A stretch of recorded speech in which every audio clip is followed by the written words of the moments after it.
those work weekends. You see, I have the kind of job where I get paid to sit around and wait for the day to be over. So that has led me to try and figure out what the best job in the world is, and I think I finally found it. Problem is, this job only exists in the NFL, which means there's only 32 of this job in the entire world. It's the get back coach. This guy's only job is to make sure the coach doesn't get excited and run onto the field. You mean to tell me that I can make six figures and all I have to do is keep Andy Reid's fat ass from making it to the 50-yard line? That guy uses a Denny's menu as his play calling sheet. He takes 3 steps and he's winning. That job practically does itself. Sign me the fuck up. However, I've been thinking about hiring my own get back coach for my life. I think the world would be a better place with more than 32 get back coaches in it. We've all been there. You're on Amazon and you're like, do I need a grappling hook? Get back coach. You're at wing night and you're like, the ghost pepper atomic wings can't be that hot. Get back coach. You're at a strip club with the boys, strippers trying to get you in the back room for a $100 lap dance. You've had a rough week, you've earned it, go fun. I realized when I wrote this joke that I'm actually a get back coach, I just don't get paid for it, which I guess makes me a get back intern. Been a get back intern since I married my wife. Only the guys laughed at that one. You know, we've all been there. You go to Target and she rips out the red card. Get back coach. She wants to go to the animal shelter just to look. Get back coach. She wants to plan an elaborate and inevitably expensive girls' getaway weekend, thus leaving me alone and unsupervised. You've had a rough week. You've earned it.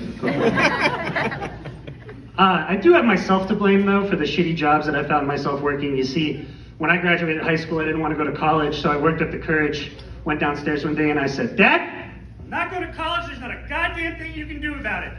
And then I did this. And when nothing smashed against the wall behind me, I was confused, but he didn't even look up what he's doing. He said, all right, well, we're just gonna have to get you a job then. And he got me a job, all right. He got me a job at his friend's shoe store. But this wasn't a nice shoe store. This was the type of shoe store that only sold shoes to teachers.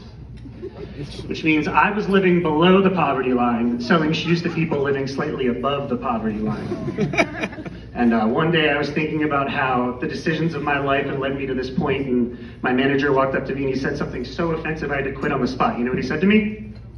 He said, you're fired.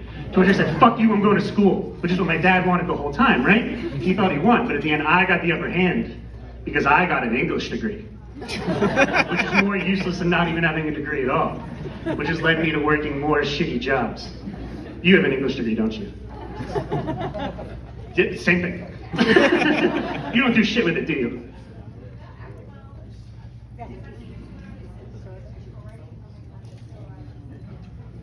Okay, see, at least you did something with it. I work with restaurants now, which has fuck all to do with English. And the restaurant I work with now, the entire staff is made up of second chance employment, which means they're all felons. And don't get it twisted, I think second chance employment is very important, but maybe not the entire fucking staff. And I didn't realize the mess that I was getting myself into until my first day. I showed up and the prep cook was in the back trying to cut up an onion with a sharpened toothbrush. And the waitress tried to pay for her lunch with loose cigarettes, and I was like, well, shit. But I was not deterred.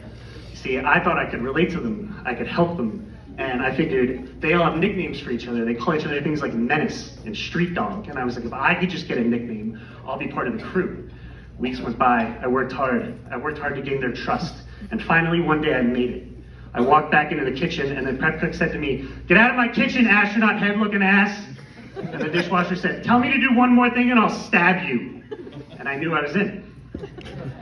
And then, we've all been to restaurants, and so we've all probably been in that awkward, may I please speak to the manager situation, whether you're an employee, maybe the manager yourself, or you're just the asshole asking for the manager. And somebody walked up to me and said, hey, I need to speak to your dishwasher, is he here? And my brain short-circuited, and I said, I'm the manager, how can I help you? And he said, no, my name's Officer Carter, I need to speak to your dishwasher, John. He has a warrant out for his arrest for violating his parole.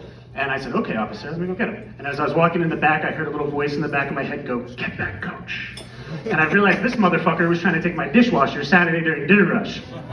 So now I was in a really awkward position because I didn't want to obstruct the law, but this motherfucking cop was trying to take my dishwasher Saturday during dinner rush. So I did the right thing, and I did what every normal person would do, and I snuck John out the back door. Thanks, that's my thing.